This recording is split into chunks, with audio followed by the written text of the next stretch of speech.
সারা দুনিয়ায় দিনের বার্তা করতে প্রচার ও প্রসার, কুরআন হাদিসের আলোকে শোনো বয়ান ভাই আমার। আলহামদুলিল্লাহ রাব্বিল আলামিন ওয়াসসালাতু ওয়াসসালামু আলা সাইয়্যিদিল মুরসালিন। আম্মা বা'দ, ফাউযু বিল্লাহি মিনাশ শাইতানির রাজীম। বিসমিল্লাহির রহমানির রহিম। আসসালাতু ওয়াসসালামু আলাইকা ইয়া রাসূলুল্লাহ। আসসালাতু ওয়াসসালামু আলাইকা ইয়া হাবিবাল্লাহ। আসসালাতু ওয়াসসালামু আলাইকা ইয়া নবী আল্লাহ ওয়া আলা আলিকা ওয়া আসহাবিকা ইয়া নূর আল্লাহ। নবী করিম রাউফুর রহিম সাল্লাল্লাহু তাআলা আলাইহি ওয়াসাল্লাম ইরশাদ ফরমান, আফদালুল আমালি আন-নিয়াতুস সাদিকাহ, অর্থাৎ সত্য নিয়ত হচ্ছে সবচাইতে উত্তম আমল।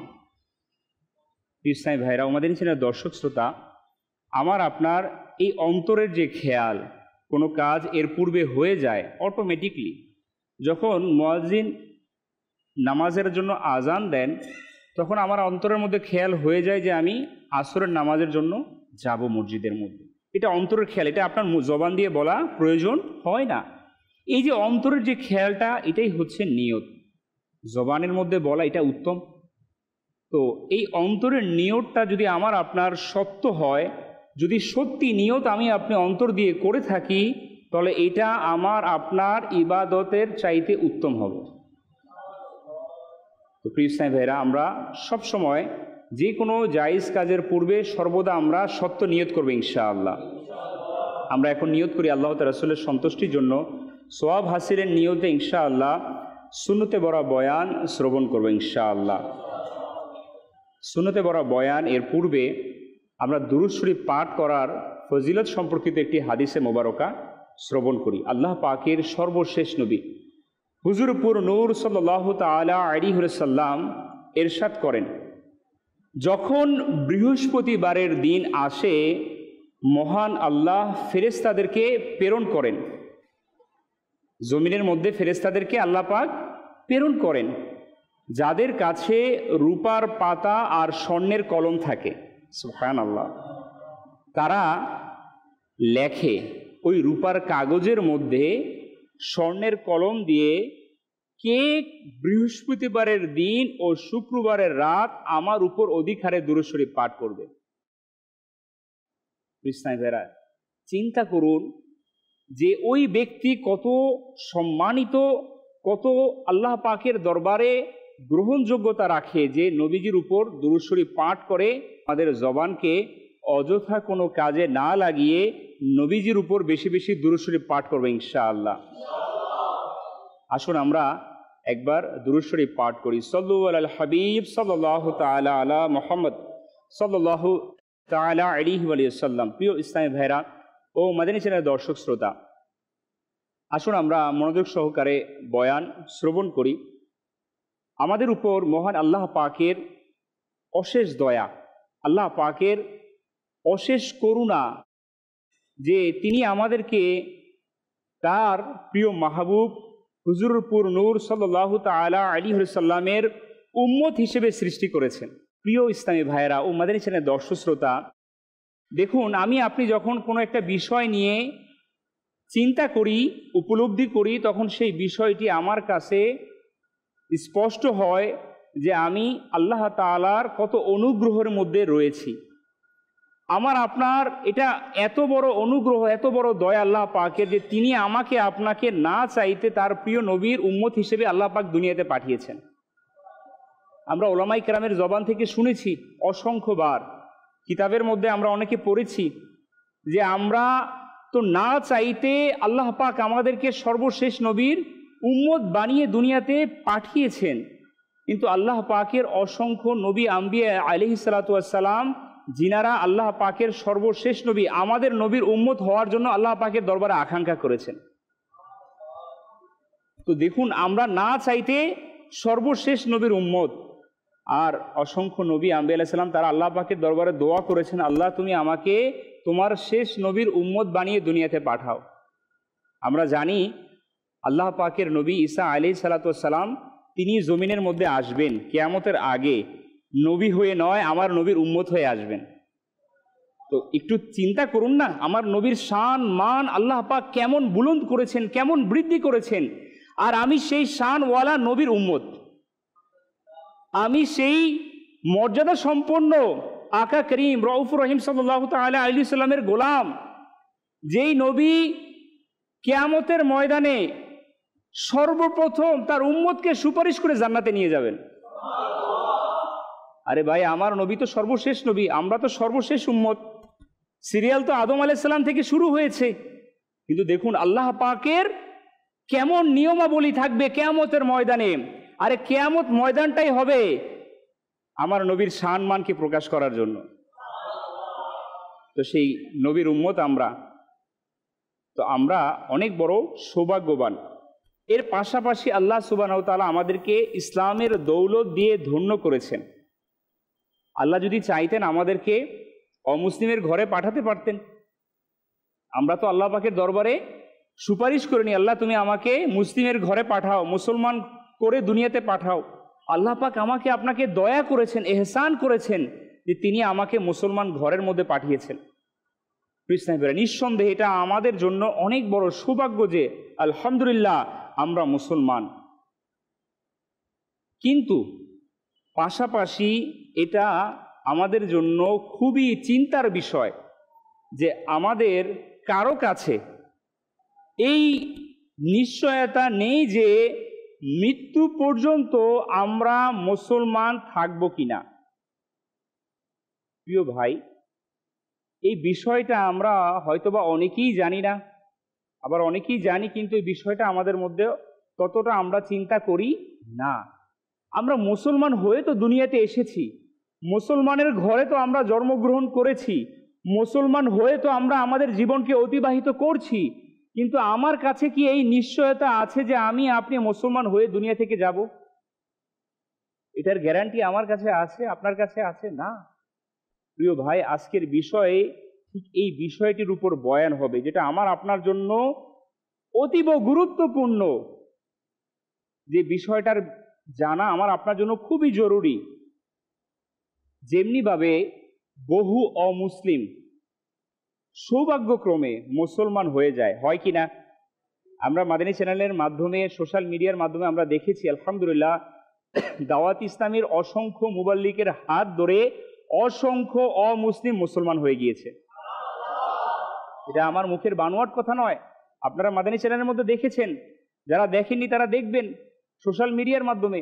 আলহামদুলিল্লাহ শুধুমাত্র সাউথ আফ্রিকার মধ্যে আমাদের নিগরানি শুরা আলহামদুলিল্লাহ প্রায় 1139 জনকে একসাথে মুসলমান বানিয়েছেন।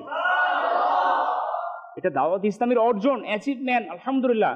কেননা দাওয়াত ইসলামী তো এই কাজই করছে, মানুষকে অমুসলিমকে দিনের পথে নিয়ে আসছে, মুসলমান যারা দিন থেকে দূরে তাদেরকে দিনের ছায়াতলে নিয়ে আসছে। তো আমরা আলহামদুলিল্লাহ সেই দাওয়াত ইসলামের সাথে সম্পৃক্ত। আপনারা সৌভাগ্যবান, দাওয়াত ইসলামের ব্যবস্থাপনার আপনারা ইতিকাফের মধ্যে অংশগ্রহণ করেছেন। তো প্রিয় ভাই, তো আমরা জানলাম যে অসংখ্য অমুসলিম তারা সৌভাগ্যক্রমে মুসলমান হয়ে যায়, তেমনি ভাবে অসংখ্য দুর্ভাগা মুসলমান হওয়া সত্ত্বেও মাআযাল্লাহ ইসলাম ত্যাগ করে ইসলাম থেকে খারিজ হয়ে দুনিয়া থেকে বিদায় নিয়ে যায়। হ্যাঁ কৃষ্ণাই ভাইরা, এটি আমার কথা নয়, এটি হাদিসের পরিভাষা। আসুন আমরা শ্রবণ করি কিতাব তিরমিজি শরীফ কিতাবুল ফিতান এর হাদিস নম্বর 2198। এই তিরমিজি শরীফের মধ্যে এসেছে হুজুরপুর নূর সাল্লাল্লাহু তাআলা আলাইহি ওয়াসাল্লামের একটি ব্যাপক দীর্ঘ হাদিস। হাদিসে কারিমা হচ্ছে আল্লাহ রাসূল সাল্লাল্লাহু আলাইহি ওয়াসাল্লাম ইরশাদ করেন, খুব মনোযোগ, পুরো বয়ানের এই প্রথম হাদিসটাই আপনাদের জন্য সবচাইতে গুরুত্বপূর্ণ যদি অন্তরের মধ্যে স্মরণ রাখতে পারেন। আল্লাহ রাসূল সাল্লাল্লাহু আলাইহি ওয়াসাল্লাম ইরশাদ ফরমান, আদম সন্তানকে আমরা আমরা কোন সন্তান? আদম সন্তান। আদম সন্তানকে 4টি শ্রেণীতে সৃষ্টি করা হয়েছে। কয়টি? 4টি। এক, কিছু মুমিন হিসেবে জন্মায়, মুমিন হিসেবেই জীবিত থাকে, আর মুমিন হিসেবেই মারা যায়। সুবহানাল্লাহ। সে দুনিয়াতে মুমিন হিসেবেই আসবে, মুমিন হিসেবেই থাকবে, আর মুমিন হয়ে দুনিয়া থেকে চলে যাবে। 1 নম্বর শ্রেণী। 2 নম্বর শ্রেণী, কিছু অমুসলিম হিসেবে জন্মাবে, অমুসলিম হিসেবে জীবিত থাকবে এবং অমুসলিম হিসেবেই মারা যায়। 3, কিছু অমুসলিম হিসেবে জন্মায়, অমুসলিম হিসেবে জীবিত থাকে, আর মুমিন হিসেবে মারা যায়। সুবহানাল্লাহ। 4, সবচাইতে আমার আপনার জন্য অতীব গুরুত্বপূর্ণ এবং আতঙ্কের বিষয়, আমার আপনার জন্য চিন্তার বিষয়, এই 4 নম্বর শ্রেণী। কিছু মুমিন হিসেবে জন্মায়, মুমিন হিসেবেই জীবন অতিবাহিত করে এবং অমুসলিম হিসেবে মারা যায়। নাউযুবিল্লাহ। প্রিয় ইসলামী ভাইরা, আমরা হাদিস শরীফ শ্রবণ করলাম, তিরমিজি শরীফের হাদিস। জানা গেল যে দুনিয়াতে সফলতা শুধু দুনিয়ায় মুমিন ও মুসলমান হওয়াই নয়, বরং তার পাশাপাশি হচ্ছে মৃত্যুর সময় ইমানের নিরাপত্তা সহকারে বিদায় নেওয়াই হলো সবচাইতে বড় সফলতা। আমি আপনি ওই মুহূর্তে সফল হব যখন আমি আপনি ঈমান নিয়ে দুনিয়া থেকে মরতে পারবো। প্রিয় ভাই, অপর এক হাদিসের মধ্যে স্পষ্টভাবে বর্ণনা করা হয়েছে, হুজুর সাল্লাল্লাহু আলাইহি সাল্লাম ইরশাদ করেন, প্রত্যেক বান্দাকে ওই অবস্থায় তোলা হবে যে অবস্থায় সে মৃত্যুবরণ করবে। মুসলিম শরীফের হাদিস। মুফাসসিরে কোরআন যারা রয়েছেন তাদের মধ্য থেকে একজন মুফাসসির মুফতি আহমদ ইয়ার খান নঈমী রহমতুল্লাহ তাআলা আলাইহি, তিনি এই হাদিসের ব্যাখ্যায় লিখেন, শেষ পরিণতির উপর নির্ভর করবে। যদি কেউ কুফর অবস্থায় মারা যায় তবে কুফর অবস্থাতেই সে কিয়ামতের ময়দানে উঠবে, যদিও সারা জীবন সে মুমিন হিসেবেই ছিল। আর যদি ঈমানের অবস্থায় মৃত্যুবরণ করে তবে ঈমান অবস্থায় উঠবে, যদিও সারা জীবন সে অমুসলিম ছিল। প্রিয় ইসলামী ভাইরা, আমাদের উচিত ঈমানের যে নেয়ামত আমাদের অর্জন হয়েছে, না চাইতেও আমরা যে ঈমানের দৌলত পেয়েছি, এটার জন্য আল্লাহ পাকের দরবারে কৃতজ্ঞতা জ্ঞাপন করা। বাস কিছু না, আপনি আপনার পুরো জিন্দেগি এই নেয়ামতের শুকরিয়া কৃতজ্ঞতা আদায় করে শেষ করতে পারবেন না যে আল্লাহ সুবহানাহু ওয়া তাআলা আমাকে ঈমানের মতো দৌলত দান করেছে। আরে ভাই, আমার আপনার পাশেই তো অসংখ্য অমুসলিমের বসবাস আছে কি নাই?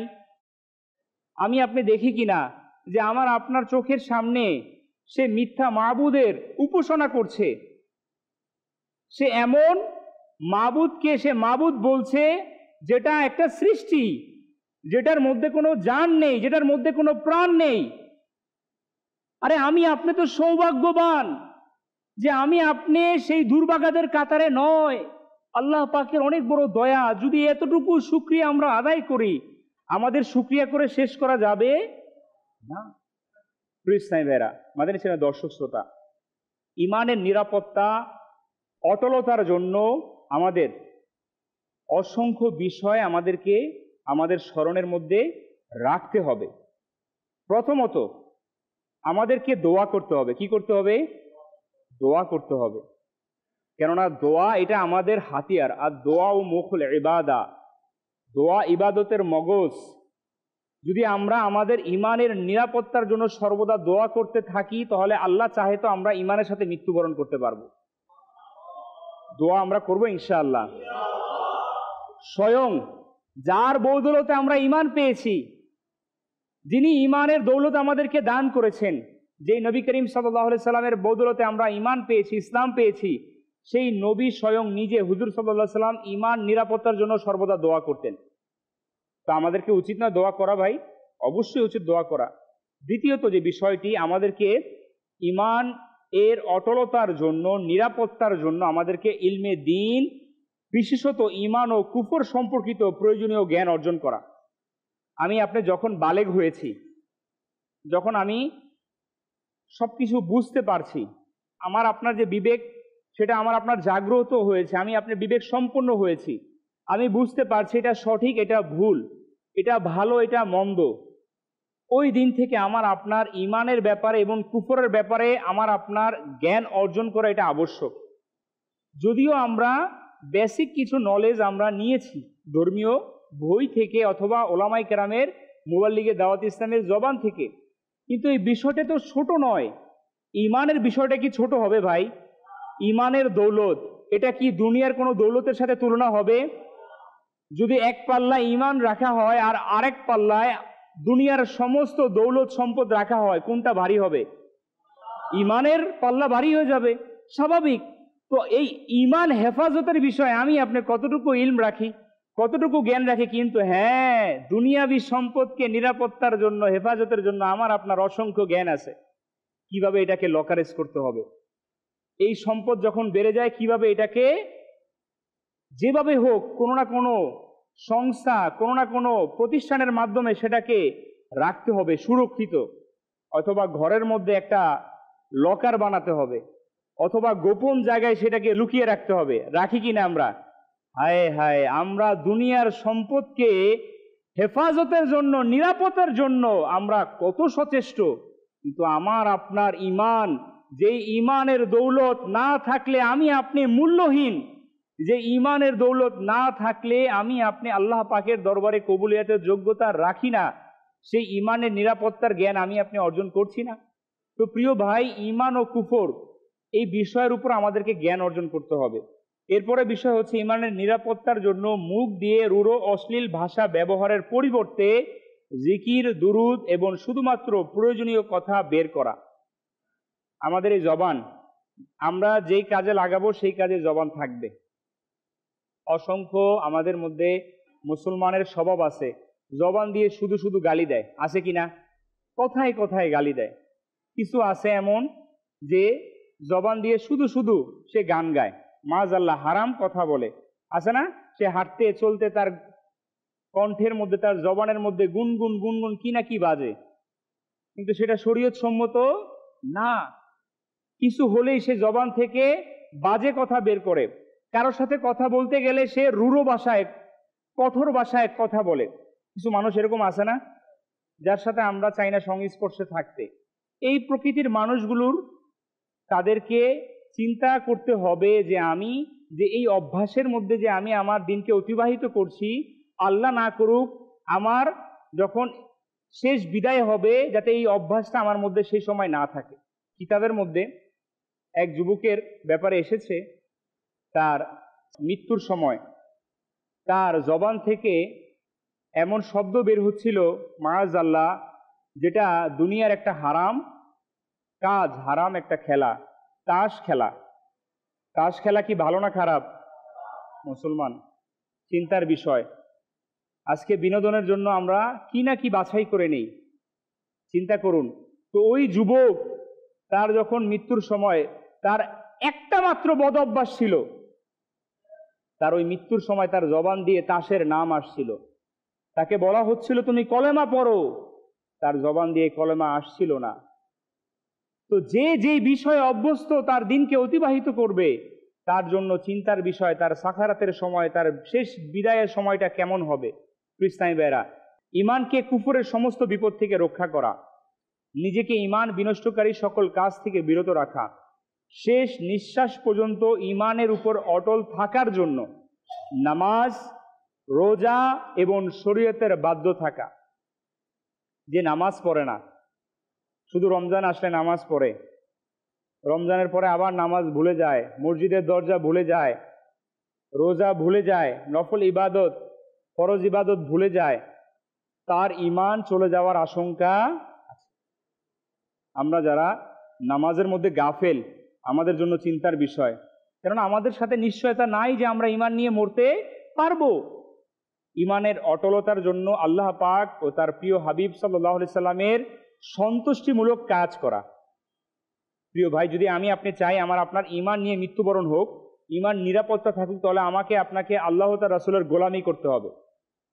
আর আল্লাহ তার রাসূলের গোলামির একটা অনন্যতম মাধ্যম হচ্ছে দাওয়াত ইসলামীর দ্বীনি কাজের মধ্যে অংশগ্রহণ করা।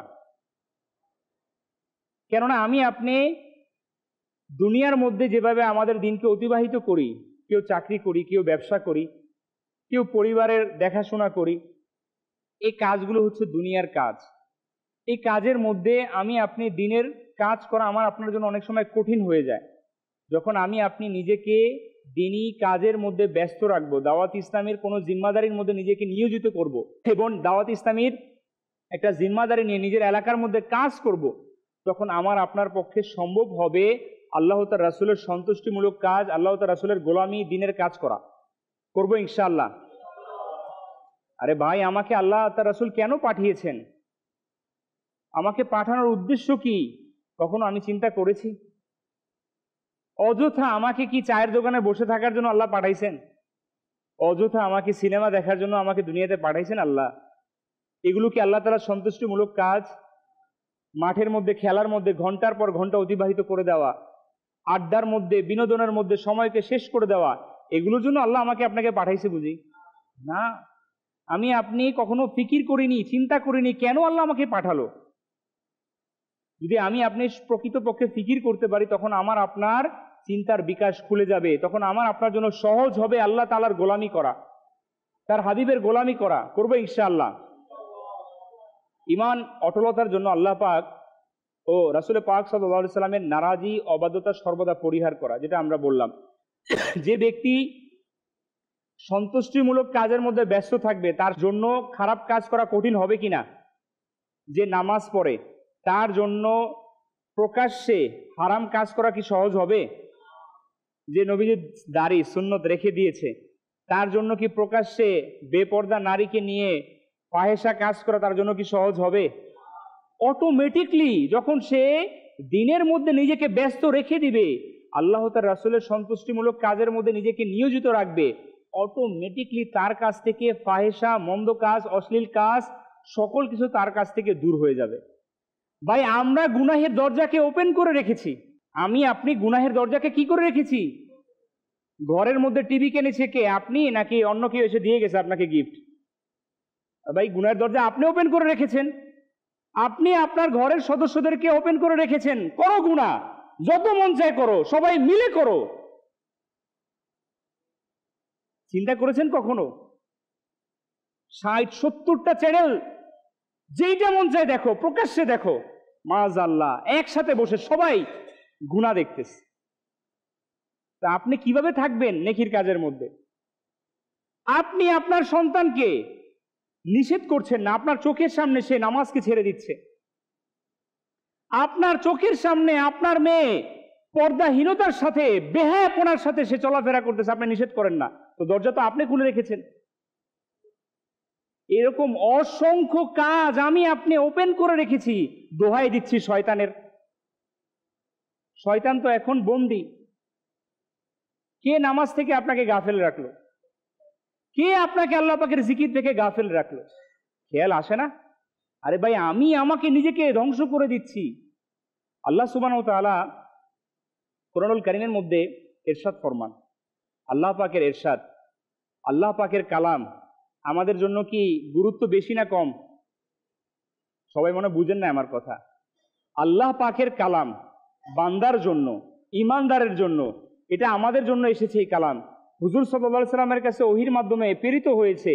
তো এই কালাম আমাদের জন্য গুরুত্ব রাখে কি রাখে না? রমজান মাস কোরআন নাজিলের মাস, কোরআনকে ভালোবাসার মাস। কোরআনকে তো আমরা আলহামদুলিল্লাহ জিন্দেগিভর ভালোবাসবো, কিন্তু এই মাস স্পেশাল, বিশেষত এই মাসকে কোরআন তেলাওয়াত করা, কোরআনকে মহব্বত করা আমাদের জন্য জরুরি। তো আল্লাহ পাকের কালাম আমাদের জন্য নিষেধ এসেছে, আমাদের জন্য হুকুম এসেছে। কোনটা সঠিক, কোনটা আমার জন্য ভুল, এটা আমাকে আল্লাহ তাআলা তার নবীর মাধ্যমে জানিয়ে দিয়েছেন। কিন্তু কখনো এই কালামকে আমার আপনার ধরার সময় হয়? কখনো আমার আপনার এই কালামের অর্থ বোঝার সময় হয় না। এই জন্য আমাকে আপনাকে কালামকে শুধু মহব্বত করলে হবে না, এটাকে পড়তে শিখতে হবে। যে পড়তে জানে না তাকে পড়তে শিখতে হবে। এই কালাম কি বলেছে, আল্লাহ কি বলেছে আমাকে, ইয়া আইয়ুহাল্লাযীনা আমানু, হে ঈমানদারগণ। ঈমানদার কারা? আমরা না ভাই?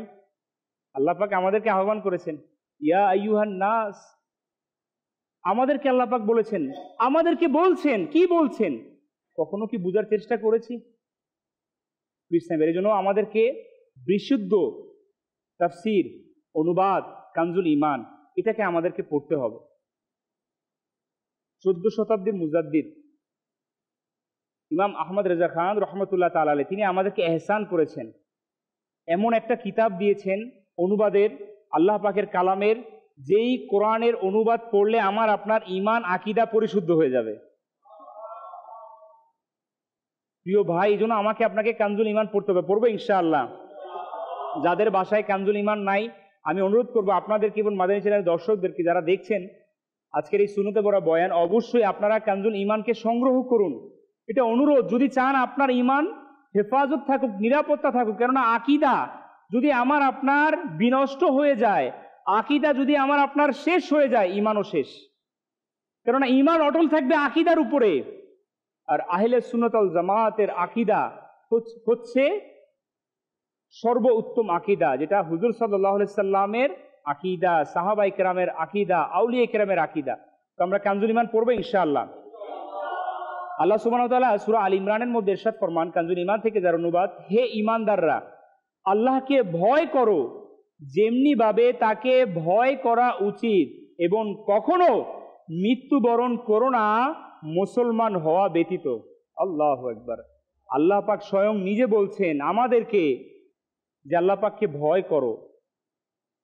আমরা দুনিয়ার সামান্য আল্লাহ পাকের সৃষ্টি অনেক সময় কুকুর বিড়ালকেও ভয় পাই, পাই কিনা? হ্যাঁ, কর্মচারী মালিককে ভয় পায় কিনা?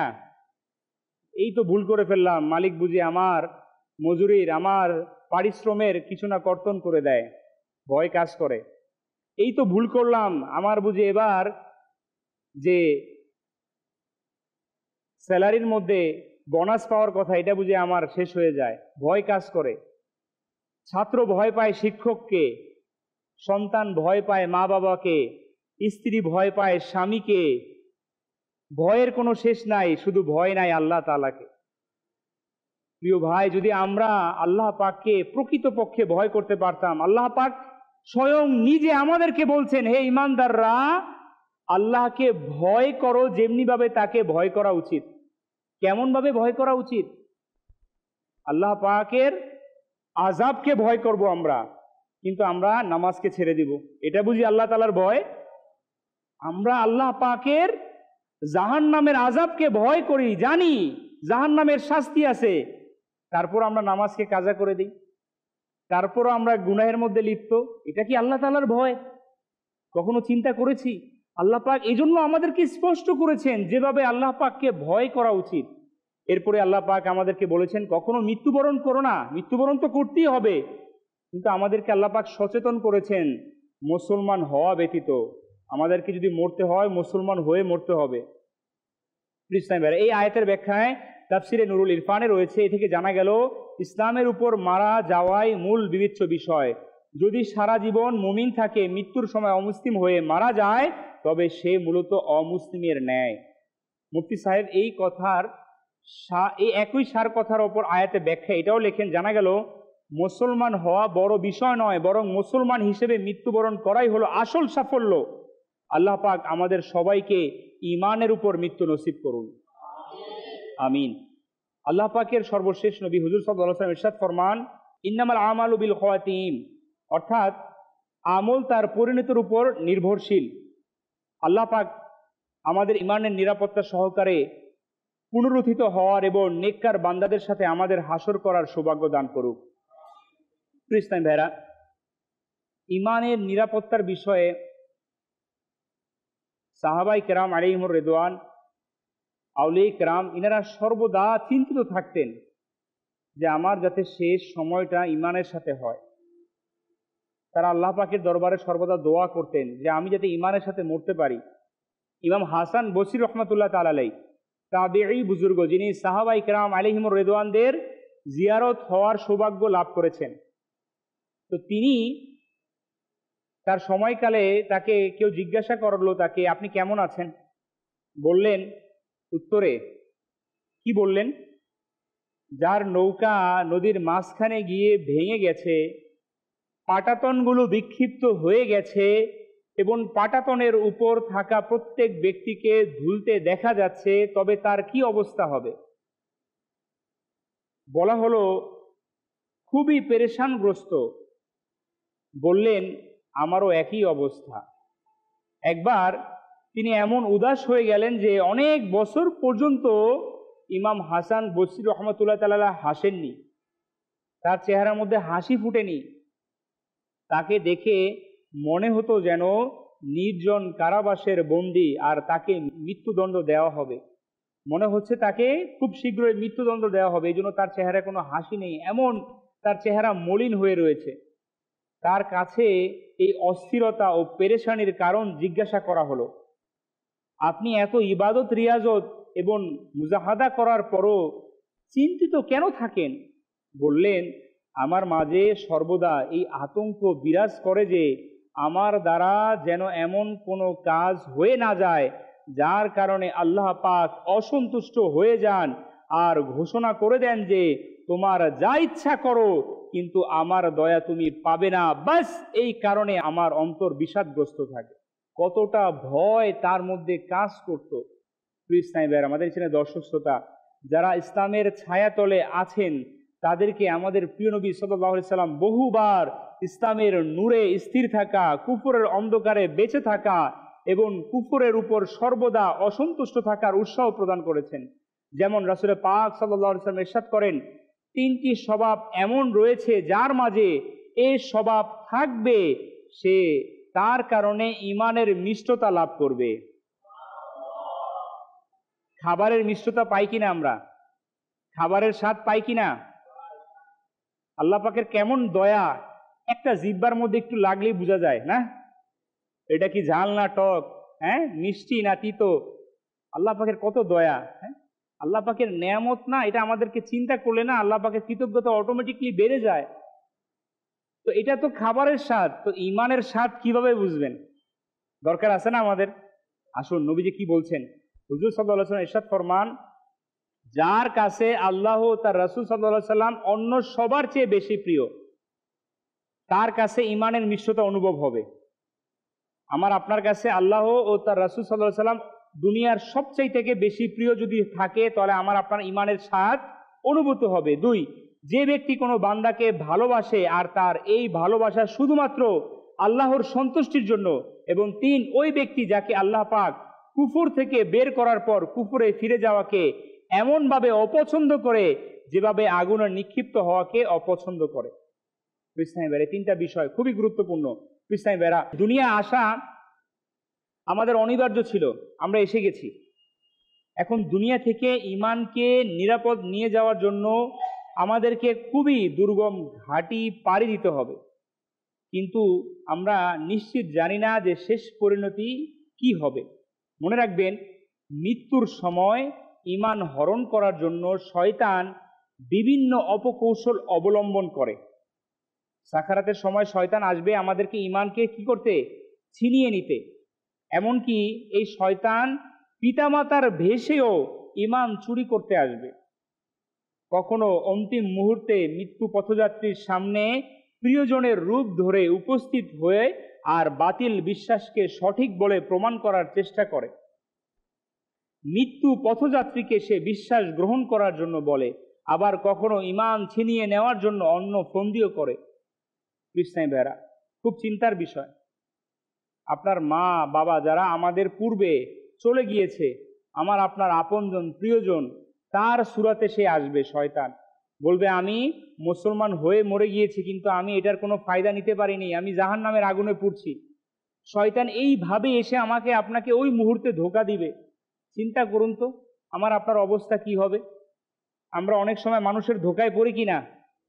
ধোঁকায় পড়ে অনেক সময় মানুষ সর্বত্র হারিয়ে ফেলে কিনা? লাখ লাখ টাকা শেষ হয়ে যায় কিনা? চিন্তা করেন।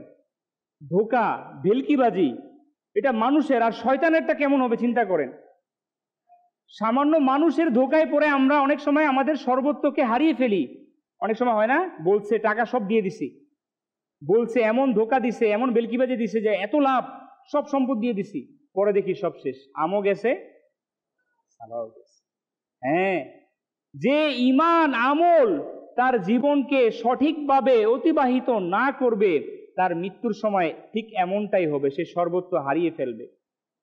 সে তার মা বাবার শয়তানের ভেষ, মা বাবার ভেষে যখন আসবে সে তখন চিনতে পারবে না, ওই মুহূর্তে তার ঈমান চলে যাওয়ার সম্ভাবনা থাকবে। প্রিয় ইসলামী ভাইরা, আমাদের ছেলে দর্শক শ্রোতা, দুনিয়া থেকে ঈমান নিরাপদ নিয়ে যাওয়া খুবই কঠিন। হায়, আমাদের সবার যদি ঈমানের নিরাপত্তা প্রেরণার জন্য অটলতা নসিব হয়ে যেত, আমাদের যেন নিরাপদে ঈমানের সাথে মৃত্যু নসিব হয়ে যায়। প্রিয় ইসলামী ভাইরা, হযরত ইমাম মুহাম্মদ বিন মুহাম্মদ গাজ্জালী রহমতুল্লাহ তাআলা থেকে বর্ণিত এক বুজুর্গ রহমতুল্লাহ তাআলার বাণীর সারমর্ম হলো, যদি ঈমানের সাথে মৃত্যু আমার নিজের রুমের দরজায় পাওয়া যায়, আর শাহাদাত যদি ভবনের মূল দরজায় অপেক্ষমান থাকে, যদিও তা উচ্চ পর্যায়ের মর্যাদা, তবুও আমি আমার রুমের দরজায় পাওয়া ঈমানের সাথে মৃত্যুকে গ্রহণ করব। আল্লাহু আকবার।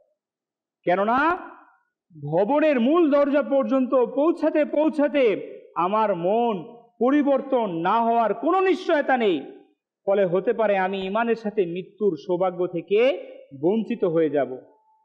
উনি আমাদেরকে একটা উদাহরণ দিয়েছে, উপমা দিয়েছে, যে আপনি যদি ঈমানের নিরাপত্তার ব্যাপারে সচেষ্ট না থাকি, যদি উদাসীন থাকি, তাহলে আপনার ঈমান চলে যাওয়ার আশঙ্কা থাকবে। ইসলামী ভাইরা, আমাদেরকে সর্বদা আল্লাহ পাকের দরবারে ঈমানের নিরাপত্তার ভিক্ষা চাওয়া উচিত। কেননা মন্দ মৃত্যু এটা আমরা কেউ চাই না। মন্দ মৃত্যুর 4টা কারণ রয়েছে। কয়টা কারণ? শ্রবণ করি। 1, নামাজের অলসতা। 1 নম্বর কি? নামাজের অলসতা। 2, মদ্যপান। 3, পিতা মাতার অবাধ্যতা। 4, মুসলমানের কষ্ট দেওয়া। মুসলমানদেরকে কি দেওয়া? এই 4টা বিষয়ে যার মধ্যে থাকবে, অভ্যাস থাকবে, শরহুস সুদূর কিতাবে বর্ণিত রয়েছে, উলামায়ে কেরাম রাহিমাহুল্লাহু মুবিন বলেন, তার মন্দ মৃত্যুর হওয়ার আশঙ্কা রয়েছে। এখন দেখি আমরা অনুবীক্ষণ যন্ত্র দিয়ে আমার মধ্যে কোন স্বভাবটা আছে, এই বদ অভ্যাস। আমি কি নামাজে অলসতা করি? আমি কি মদ্য পাই? আমি কি পিতামাতার অবাধ্য? আমি কি মুসলমানদেরকে কষ্ট দেই? যদি 4টা নাও হয়, কোনো না কোনো একটার মধ্যে হয়তো বা আমি আপনি লেগে আছি। প্রিয় ভাই, চিন্তা করি। যদি চিন্তা করতে পারি, তাহলে আমি আপনি নিজেকে সুরক্ষিত করতে পারবো। দাওয়াত ইসলামের যিনি প্রতিষ্ঠাতা, আল্লাহ পাকের অনেক বড় দয়া তার উপর, তিনি আমাদেরকে এমন দয়া করেছেন। আজকে এই মুহূর্তে কত মানুষ এখন বিশ্রামের জন্য ঘুমিয়ে আছেন না, কিন্তু আমাকে আপনাকে আল্লাহ পাকের দয়া যে আমাদেরকে এখনো ইলমে দ্বীনের মজলিসে বসিয়ে রেখেছেন। এটা উনার কৃতিত্ব, উনার এহসান আমাদের প্রতি, যে উনি আমাদেরকে এই মহল দিয়েছেন, 30 দিনের ইতিকাফের মন মানসিকতা দিয়েছেন, যার কারণে আপনারা হয়তোবা আজ এখানে বসে আছেন। যদি এটা না থাকতো আপনারা থাকতেন না, সাধারণ মানুষের মতো আপনিও বিছানায় শুয়ে থাকতেন, হয়তোবা মোবাইল নিয়ে বসে থাকতেন, দুনিয়াবি কোনো ফাহিশা কাজের মধ্যে ব্যস্ত থাকতেন। তো এই ব্যক্তি, এই সত্তা, আমির আহলে সুন্নাত আল্লামা মাওলানা মুহাম্মদ ইলিয়াস আত্তার কাদেরী দামাত বারাকাতুহুল আলিয়া বলেন, অসৎ সঙ্গ ঈমানের জন্য খুবই বিপজ্জনক। কোন সঙ্গ? খারাপ লোকের বন্ধুত্ব, খারাপ লোকের সঙ্গ, এটা ঈমান নষ্ট হওয়ার অনেক বড় কারণ। কিন্তু আফসোস, মানুষ খারাপ বন্ধুদের পরিত্যাগ করে না। আমাদের একটা বদ অভ্যাস যে দুনিয়াবি যে আছে তার সাথে আমরা বন্ধুত্ব করি। ঠিক আছে না? সমাজের মধ্যে যে ধনাঢ্য, যে বিত্তশালী, আমরা তার সাথে বন্ধুত্ব করি। যে ক্ষমতাবান, যে ক্ষমতা রাখে, তার সাথে বন্ধুত্ব করি। যার কাছ থেকে দুনিয়াবি ফায়দা, দুনিয়াবি স্বার্থ আদায় হবে, আমরা তার সাথে বন্ধুত্ব করি। করি কিনা? কখনো এমনটা খেয়াল হয়েছে আমি ইমাম সাহেবের সাথে বন্ধুত্ব করি? কখনো এমনটা খেয়াল হয়েছে আমি আমার এলাকার হাফেজ সাহেবের সাথে বন্ধুত্ব করি? আমি আমার আলিম যে আছে সমাজের মধ্যে, আলিমে দ্বীন, তার সাথে বন্ধুত্ব করি? কখনো কি খেয়াল এসেছে আমি মুবাল্লিগে দাওয়াত ইসলামের সাথে বন্ধুত্ব করি? না, ওই যে আমাদের খেয়াল কার সাথে থেকে আমি থেকে দুনিয়াবি ফায়দা নিতে পারবো, কার সাথে থাকলে আমার দম দৌলত বৃদ্ধি পাবে, আমি তার সাথে বন্ধুত্ব করি, যার কারণে আমাদের দুনিয়াবি ফায়দাই হয়, পরকালের ফায়দা হয়। যে যার বীজ যেমন বপন করেছে সে তেমনই ফল পাবে, এটাই বাস্তবতা। সেই জন্য আমি আপনি যখন সৎ সঙ্গকে আপন করে নিব, তখন আমার আপনার ইমান হেফাজত থাকার, নিরাপত্তা থাকার, এটা সচেতনতা থাকতে পারে, সম্ভাবনা রয়েছে। আর যারা গল্প গুজবে আড্ডায় থেকে নিজেকে বাঁচায় না, ঠাট্টা মস্করার মতো মারাত্মক অভ্যাস বর্জন করে না, অসৎ সঙ্গের অনিষ্টতা থেকে নিজেকে বাঁচায় না, এই সকল লোকের ইমান নিরাপত্তার ব্যাপারে ভয় রয়েছে। ইসলাম ভাইরা, হুজুর সাল্লাল্লাহু আলাইহি ওয়াসাল্লাম ইরশাদ করেন, মানুষ তার বন্ধুর দিনের উপর থাকে, তার দেখা উচিত সে কার সাথে বন্ধুত্ব করবে। আপনার বন্ধুর দিন যেরকম, আপনি সেই দিনের উপরে প্রতিষ্ঠিত থাকবেন। বেনামাজির সাথে যে থাকে, তার নামাজ প্রতিষ্ঠিত হওয়ার সম্ভাবনা থাকে না। আপনি আশিকে রাসূলদের সাথে সম্পৃক্ত থাকেন, আজকে কালকে একদিন না একদিন আপনার মধ্যে ইশকে রাসূল বৃদ্ধি পেতেই থাকবে। আস্তে আস্তে আপনি নামাজের প্রতি ধাবিত হতে থাকবেন, আপনার পরকালের চিন্তা আসতে থাকবে, এটাই বাস্তবতা। ইসলাম ভাইরা, হযরত আবু যর রাদিয়াল্লাহু তাআলা আনহু বলেন, আমি আরজ করলাম, ইয়া রাসূলুল্লাহ সাল্লাল্লাহু আলাইহি ওয়াসাল্লাম, এক ব্যক্তি কোনো সম্প্রদায়কে ভালোবাসে কিন্তু সে তাদের মতো আমল করতে পারে না। ইরশাদ করলেন, হে আবু যর রাদিয়াল্লাহু তাআলা আনহু, তুমি তার সাথেই থাকবে যাকে তুমি ভালোবাসো। আরজ করলাম, আমি আল্লাহ ও তার রাসূল সাল্লাল্লাহু আলাইহি ওয়াসাল্লামকে ভালোবাসি। ইরশাদ করলেন, হে আবু যর, তুমি যাকে ভালোবাসো তার সাথেই থাকবে। হাকিমুল উম্মত মুফতি আহমদ ইয়ার খান রহমতুল্লাহ বলেন, এই হাদিসের ব্যাখ্যায়, কারো সাথে বন্ধুত্ব করার পূর্বে তাকে যাচাই করে নাও যে সে আল্লাহ ও রাসূল সাল্লাল্লাহু আলাইহি সাল্লামের অনুগত কিনা। জানা গেল ভালোদের প্রতি ভালোবাসা এবং তাদের সঙ্গ অবলম্বন করা উচিত। ভালোদের সঙ্গ দুনিয়ায় উপকারী ও আখেরাতের সফলতার কারণ, আর খারাপ লোক বদ মাযহাবের সঙ্গ ইমানের জন্য প্রাণনাশক বিষয় বিষ সমতুল্য। ইসলাম ভাইরা, এই যে বিষয়টি খুবই গুরুত্বপূর্ণ। আমি আপনি যাকে ভালোবাসবো, আমার আপনার হাসর নাসর তার সাথেই হবে। কিয়ামতের ময়দানে আমি তার সাথেই উঠব। কিয়ামতের ময়দানে আমাদেরকে উঠতে হবে না ভাই? উঠতে হবে কি না? তো আমাদেরকে চিন্তা করতে হবে, আমি কার সাথে উঠব? আমার সেই ধনাঢ্য বন্ধুর সাথে উঠতে চাই আমি কি আমার সেই দুনিয়াবি প্রভাবশালী বন্ধুর সাথে উঠতে চাই? না, আমাকে আশিকে রাসূলের সাথে উঠতে হবে, আমাকে গাউসে পাকের দামানে উঠতে হবে, আমাকে খাজা গরিবে নওয়াজের ছায়াতলে থাকতে হবে। ইসলাম ভাইরা, আমাকে নেককারদের সাথে কিয়ামতের ময়দানে উঠতে হবে। এই জন্য আমাদেরকে দুনিয়াতেই নেককারদের পিছনে পিছনে হাঁটতে হবে। নেককারদের সাথে থাকবো ইনশাআল্লাহ, আলহামদুলিল্লাহ। এই ফিতনা ফাসাদের যুগ, এটা কোনো সন্দেহ রাখে না, বর্তমান জামানা ফিতনা ফাসাদের জামানা। চোখ খুললেই ফিতনা, রাস্তায় বের হলে বিশৃঙ্খলা, ফাহেসা, মন্দ, এগুলো আমাদের দৃষ্টিগোচর হয়।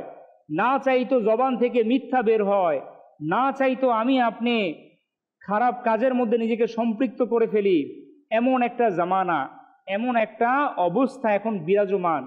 তো এই অবস্থায় আমার আপনার জন্য এখন খুব খুব প্রয়োজন যে একটা দ্বীনি পরিবেশকে আপন করে নেওয়া, নেককারদেরকে বন্ধু বানানো, আর সেটা দাওয়াত ইসলামী। আলহামদুলিল্লাহ, দাওয়াত ইসলামী যেই জায়গার মধ্যে রয়েছে, যে এলাকার মধ্যে রয়েছে, আমি অনুরোধ করব দাওয়াত ইসলামের জিম্মাদার যেখানে আপনারা দেখবেন, তাদের সাথে আপনারা বন্ধুত্ব করুন, তার কাছ থেকে আপনারা ইলমে দ্বীন শিখার জন্য সচেষ্ট থাকুন, তার কাছ থেকে আপনারা জিজ্ঞাসা করুন দ্বীন কোথা থেকে শেখা যায়। আমরা দাওয়াত ইসলামকে সময় দিব ইনশাআল্লাহ।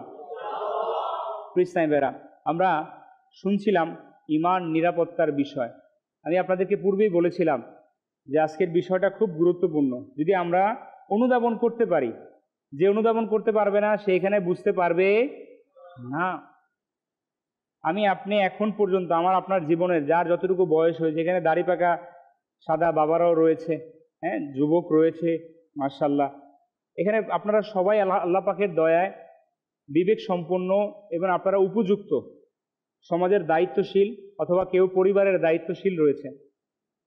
আপনারা কোনো না কোনো দায়িত্ব নিয়ে আপনাদের দিনকে আপনারা অতিবাহিত করতেছেন, দায়িত্ব চিন্তা নিয়ে আপনারা প্রত্যেকটা দিনকে শেষ করতেছেন। কোথা থেকে আসবে মাস শেষে ঘরের ভাড়া, কোথা থেকে আসবে দিন শেষে বাজারের খরচ, কোথা থেকে আসবে সন্তানের যে মাসিক খরচ, কোনো না কোনোভাবে আমার আপনার চিন্তার মধ্যে এই বিষয়গুলো ঘুরপাক খায় কিনা? খায়। এই চিন্তায় আমি আপনার জীবনের কেউ 60 বছর, কেউ 50 বছর, কেউ 30 বছর শেষ করে দিছি। এখন বর্তমানের অসংখ্য যুবক যারা গ্র্যাজুয়েশন শেষ করেছেন, অথবা আপনারা গ্র্যাজুয়েশন শেষ করতেও পারেননি,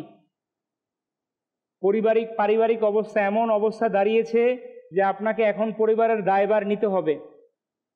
এমন অবস্থায় আমরা যারা রয়েছি, আমরা আমাদের প্রত্যেকটা দিনকে অতিবাহিত করছি কোনো না কোনো চিন্তার মধ্যে, কোনো না কোনো পেরেশানির মধ্যে।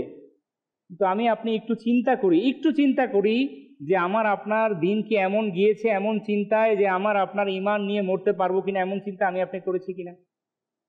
রাতে বিছানায় শুয়ে আমি আপনি অঝোর সময়, অসংখ্য সময় আমি আপনি জেগে স্বপ্ন দেখেছি। জেগে স্বপ্ন দেখছেন আপনারা কখনো? চিন্তা করাটাই তো রাতে শুয়ে জেগে স্বপ্ন দেখা। ঘুমের ঘরেও আপনার স্বপ্ন দেখি কিনা? আমি আপনি অসংখ্য রাত নির্ঘুম কাটিয়েছি চিন্তা করে, স্বপ্ন দেখে ভবিষ্যৎ কি হবে,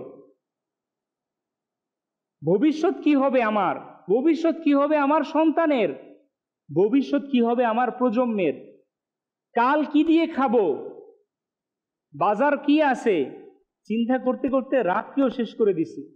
কখনো চিন্তা করেছি একটা রাত ঈমান নিয়ে মরতে পারবো কিনা? চিন্তা করতে পারেন আমাদের চিন্তা কোথায় গিয়ে দাঁড়িয়েছে?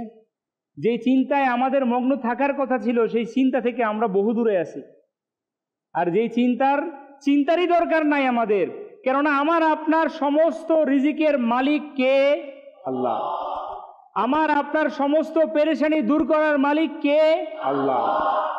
এই ঈমান আছে আমাদের, তারপরও আমরা চিন্তিত, তারপরও আমাদের তাওয়াক্কুল দুর্বল। কেননা আমরা দুনিয়াদার হিসেবে নিজেকে, আমরা দুনিয়া থেকে আস্তে আস্তে নিজেকে শেষ করে দিচ্ছি। কৃষ্ণাই ভেরা, এই জন্য আমাদেরকে ঈমান এই বিষয়টাকে নিয়ে সর্বদা আমাদেরকে চিন্তা করতে হবে। ঈমান, দেখুন, যে বিষয়ে চিন্তা করে সে বিষয়ে কোনো না কোনোভাবে কামিয়াবি, সফলতা অর্জন করতে যদিও পারে, আবার অনেক সময় না পারলেও সে ধার প্রান্তে পৌঁছাতে পারে। আমার কথা কি আপনারা বুঝতে পারছেন? মনে করুন আপনার একটা লক্ষ্য, আপনি আগামী কয়েক বছর পর একতলা বাড়ি করবেন, জায়গা আছে আপনার। আপনি কয়তলা বাড়ি করবেন? একতলা বাড়ি করবেন। আপনি পুরো একটা বছর আপনি এই চিন্তায় আপনার জিন্দেগিকে শেষ করতেছেন। একটা বছর শুধু চিন্তায় আপনি সীমাবদ্ধ নয়, এই চিন্তাকে আপনি কাজে রূপান্তরিত করেছেন। কোথা থেকে ইনকাম করতে হবে, পরিশ্রম করে হোক, যেভাবে হোক আমাকে ইনকাম করতে হবে, একতলা বাড়ি আমার দাঁড় করাতে হবে। লোন নিয়ে হোক, কর্জ নিয়ে হোক, ঋণ নিয়ে হোক, করি কিনা আমরা? চিন্তাকে কাজে রূপান্তর করা। ঠিক একইভাবে আমি আপনি যদি ঈমানের নিরাপত্তার চিন্তা নিয়ে গোটা জিন্দিগিকে আমি আপনি শেষ করতে পারি, আল্লাহ পাকের দয়ায় আমি আপনি ইনশাআল্লাহ ঈমান নিয়ে মরতে পারবো ইনশাআল্লাহ। চিন্তা করবো ইনশাআল্লাহ। জরুরি আছে আমাদের, আছে। দুনিয়াবি কোনো চিন্তার আমাদের প্রয়োজন নাই, আমাদের জন্য আল্লাহ রাসূল যথেষ্ট। যদি এই তাওয়াক্কুল আমরা করতে পারি, তাহলে আমাদের কোনো পেরেশানি আসবে। কৃষ্ণাই বেরা, আসুন, চিন্তা কেমন করতো আমাদের বুজুর্গানে দিন শুনুন। হযরত ইউসুফ বিন আসবাত রহমতুল্লাহ বলেন, আমি একবার হযরত সুফিয়ান সাউরি রহমতুল্লাহ তাআলার কাছে উপস্থিত হলাম। তিনি রহমতুল্লাহ তাআলা সারা রাত কান্না করলেন। জিজ্ঞাসা করলাম, আপনি কি গুনাহের ভয়ে কান্না করছেন হুজুর? তখন তিনি রহমতুল্লাহ তাআলা একটা খড় তুলে নিয়ে বললেন, গুনাহ তো আল্লাহ তাআলার দরবারে এই খড়ের চেয়েও কম গুরুত্ব রাখে। আমি তো এই বিষয়ে ভীত যে ঈমানের দৌলত যেন হরণ করা না হয়। আল্লাহু আকবার। সারাটা রাত তিনি অতিবাহিত করেছেন, ঈমান না জানি হরণ হয়ে যায়। হযরত ইবনে আবু জামিলা রহমতুল্লাহ বলেন, এক ব্যক্তি হযরত রজা রহমতুল্লাহ তাআলাকে বিদায় দিতে গিয়ে বললেন, হে আবু মিগদাম, আল্লাহ পাক আপনাকে হেফাজত করুক। তিনি বললেন, হে বাতিজা, প্রাণের হেফাজত নয় বরং ঈমান হেফাজতের দোয়া করো। কেমন দোয়া! আমি আপনি দোয়া চাই কিনা হুজুরদের কাছে? দোয়া চাই কি না আমরা? হুজুর একটু দোয়া করেন হুজুর যাতে সুস্থ থাকি, আর হুজুর একটু দোয়া করেন যাতে আল্লাহ একটু রিজিক বাড়ায় দেয়, হুজুর একটু দোয়া করিয়েন সন্তানগুলো যাতে মানুষ হয়, হুজুর একটু দোয়া করিয়েন সন্তান বিদেশে থাকে যাতে ভালো থাকে, হুজুর দোয়া করিয়েন কর্জের মধ্যে আসি, পেরেশানিতে আসি, কর্জ যাতে দূর হয়ে যায়, ভাইজান দোয়া করিয়েন অমুক অমুক অমুক পেরেশানির শেষ। কখনো কি দোয়া করতে চাইছেন হুজুর আমার জন্য আমার বেহিসাব মাগফিরাতের দোয়া করে দেন, হুজুর আমি কিছু চাই না, আমার জন্য বাস আমার সাখারাত, আমার মৃত্যুর সময়টা যাতে আমার ঈমান নসিব হয়ে যায়, আমার এই জন্য দোয়া করে দেন। এই দোয়া কখনো আমরা চেয়েছি? আলহামদুলিল্লাহ, আল্লাহ পাকের দয়া, শাইখে তরিকত আমির আহলে সুন্নত এই মহান ব্যক্তি আমাদেরকে এই বিষয়ে না তিনি উৎসাহ প্রদান করেন। ইনি সর্বদা, তিনি স্বয়ং নিজেও ইনার মুরিদানের কাছে, ইনার ভক্তবৃন্দর কাছে, ইনার শুভাকাঙ্ক্ষীদের কাছে তিনি সর্বদা বেহিসাব মাগফিরাতের দোয়া চায়, এবং আমাদেরকেও ইনি এটা শিক্ষা দেন যাতে করে সর্বদা আমরা এই দোয়াটা চাই। ভাই যার ঈমান আছে তার সব আছে, যার ঈমান নিয়ে সে মরতে পারবে সে সব নিয়ে মরতে পারবে, যার ঈমান থাকবে না সে কিছু নিয়ে মরতে পারবে না। এজন্য ঈমান বেহিসাব মাগফিরাতের দোয়া করব আমরা ইনশাআল্লাহ। আর একটা দোয়া আমরা করব সর্বদা, আমরা সর্বদা আমাদের নিজের আপন যারা মুর্দেগান রয়েছে, যারা জীবিত রয়েছে, জীবিত মৃত সকলের জন্য আমরা বেহিসাব মাগফিরাতের দোয়া করবো ইনশাআল্লাহ, এবং সমস্ত মুসলমানের ক্ষমার জন্য দোয়া করবো ইনশাআল্লাহ।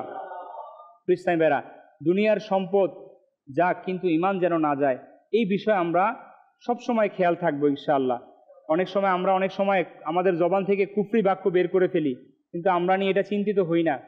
যার কুফরি বাক্য জবান থেকে বের হয়ে যায় তার ঈমান চলে যায়। এখন আমি আপনি জানি না কুফরি বাক্য কি, কুফরি বাক্য কোনটা, কুফরি বাক্য কি বললে কুফরি বাক্য হয়ে যাবে, কিন্তু আমি আপনি আমার আপনার অজানার মধ্যে আমরা অনেক সময় বলে ফেলছি। মাআযাল্লাহ, এমনও দৃশ্যপট আমাদের সমাজের মধ্যে পুরোপুরি দৃশ্যমান, প্রকাশ্যে মুর্দা শুয়ে আছে, মুর্দার আপনজন তারা প্রকাশ্যে আল্লাহ তাআলাকে দোষারোপ করতেছে, বলতেছে আল্লাহ তুমি তাকেই দেখলা, আমাকে নিয়ে যেতা। বলে কি বলে না? আল্লাহ এই মাসুম বাচ্চাটারে নিয়ে গেলা, আমারে নিতা। এই যে একটা কথা, এই একটা কথা তার জন্য সেটা কুফরি বাক্য।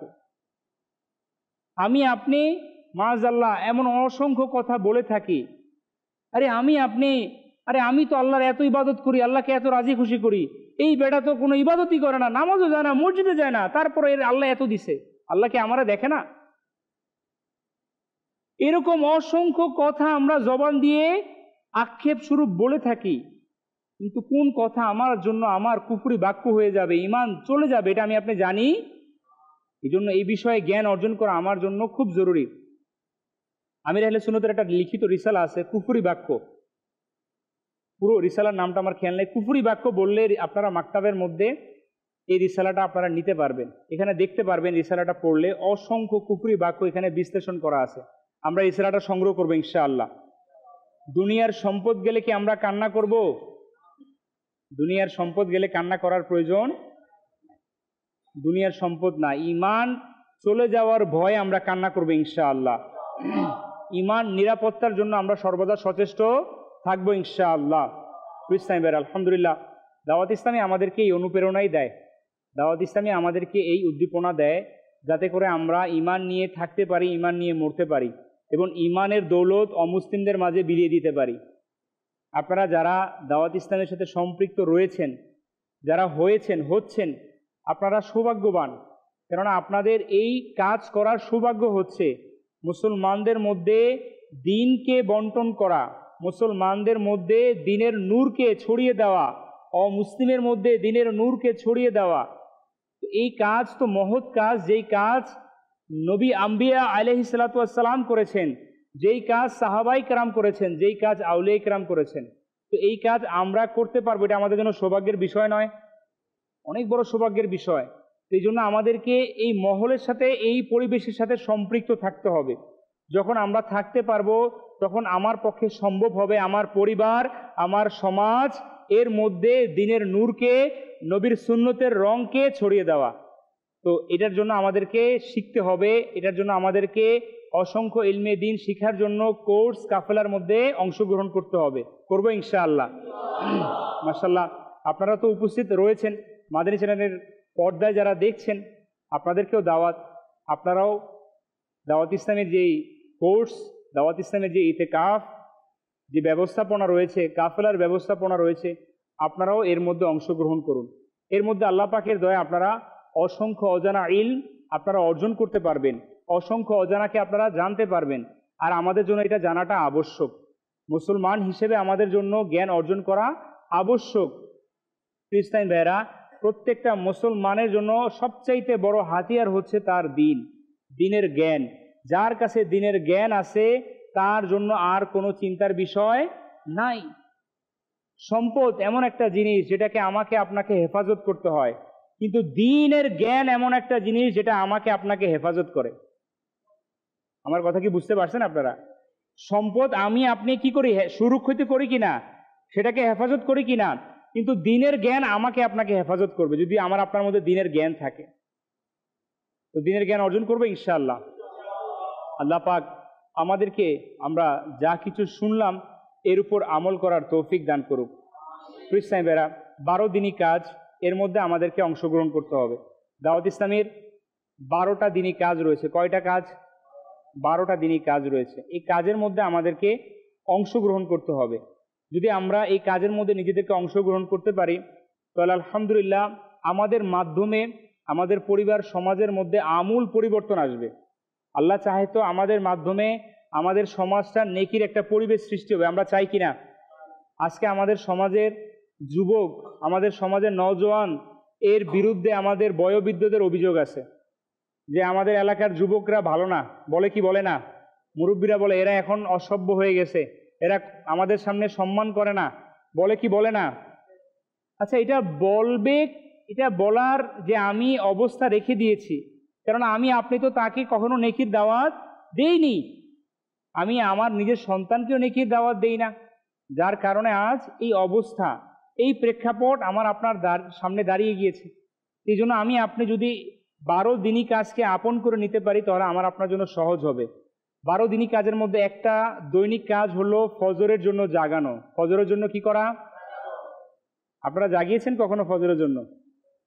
যারা কাফেলা সফর করেছেন, কোর্স সফর করেছেন, এখন তো আপনারা ইতিকাফে, আপনাদের হয়তো বা বাহিরে বের হওয়ার সম্ভাবনা নাই। ইতিকাফে যদিও নফল আপনাদের ইতিকাফ প্রথম 20 দিন, ফজরের জন্য জাগানো এটা একটা অনেক বড় উত্তম কাজ।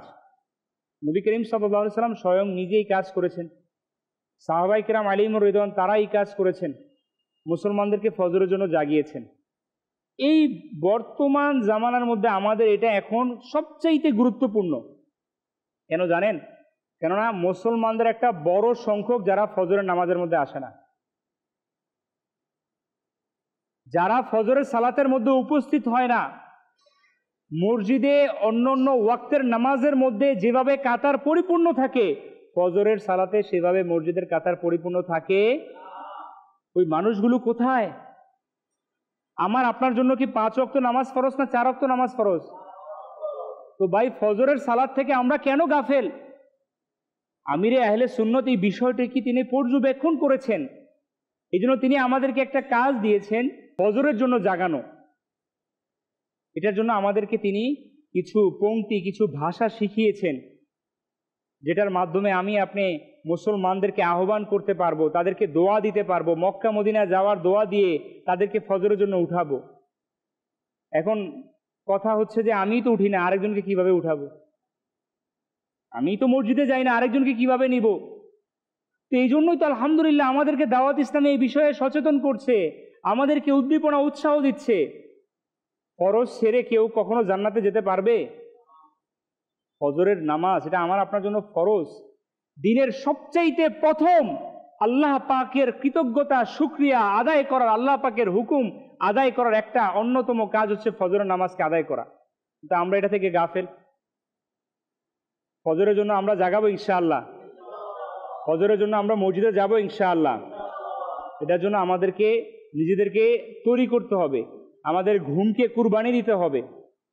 অসংখ্য মানুষ এটা চায় যে আমাকে কেউ জাগাক, আমাকে কেউ ফোন কল দিক, আমিও ফজরের নামাজ আদায় করব। চায় না, অনেক মানুষ চায়। আমি এরকম অসংখ্য মুসলমানকে নেকির দাওয়াত দিতে গিয়ে আমি এটার অভিজ্ঞতা অর্জন করেছি। তখন বলেছে, ভাই আমাকে একটা ফোন দিয়েন, আমারও মন চায় ফজরের সময় উঠতে, কিন্তু পারি না। তো দেখুন, আমি আপনি যদি এই কাজে লেগে যাই, অসংখ্য মুসলমানের নামাজের নিরাপত্তার দায়িত্ব আমার আপনার উপরে চলে আসবে। তো আল্লাহ পাক কি খুশি হবে না নাকি নারাজ হবে? আমি যদিও প্রশ্নটা করে ফেলেছি, আরে ভাই এটা তো আল্লাহ পাককে অনেক বড় খুশি করার একটা জারিয়া মাধ্যম। আপনার মাধ্যমে অনেকের ফজরের নামাজের নিরাপত্তা চলে আসবে, আপনার উসিলায় তার ফজরের সালাত আদায় হবে। এজন্য আমাকে ফজরের জন্য জাগাতে হবে। যদি সম্ভব হয়, আমার আপনার প্রতিবেশীর মধ্যে, বন্ধু মহলের মধ্যে অসংখ্য মানুষ আছে কি নাই? আছে। তাদেরকে আমরা ফোন দেই। ঘরের মানুষ যারা উঠে না তাদেরকে আমরা উঠাই, মহব্বতের ভাষায়, ভালোবাসার শ্রুতিমধুর ভাষায় তাকে আমরা উঠাই। কাউকে মনে কষ্ট দিয়ে, অনেক সময় আমরা মনে কষ্ট দিয়ে কথা বলে ফেলি নেকির দাওয়াতের কৌশল না জানার কারণে। আলহামদুলিল্লাহ, যারা কোর্স করতেছেন তাদের জন্য সৌভাগ্যের বিষয়, আপনারা এগুলো শিখতে পারবেন। অনেক সময় আমরা এক মুসলমান আরেক মুসলমানকে ধাক্কা দিয়ে কথা বলি, দূর মিয়া তুমি তো ফজরের নামাজে আসোই না, তুমি এসে এনে আবার নীতি কথা শোনাইতে। বলে কি বলে না, তোমারও তো দেখি না মসজিদে, তুমি এসে আবার এনে আবার হুজুর হুজুর করতে। তো এই যে বিষয়গুলো না, এই কথাগুলোর মাধ্যমে একটা মানুষের মন কখনো জয় করা যাবে। একটা মুসলমানকে দিনের পথে নিয়ে আসার জন্য তার সাথে এমন শব্দ চয়ন করতে হবে, এমন শব্দাবলী বাক্যবলী কথায় বলতে হবে, যার কথার মাধ্যমে আপনি তার অন্তরের মধ্যে জায়গা করে নিতে পারবেন। করবো ইনশাআল্লাহ। আল্লাহ পাক আমাদেরকে আমরা যা কিছু শুনলাম এর উপর আমল করার তৌফিক দান করুক। সাল্লু আলাল হাবিব সাল্লাল্লাহু তাআলা আলা মুহাম্মদ সাল্লাল্লাহু তাআলা আলাইহি ওয়া সাল্লাম। সারা দুনিয়ায় দিনের বার্তা করতে প্রচার ও প্রসার, কুরআন হাদিসের আলোকে শোনো বয়ান ভাই আমার।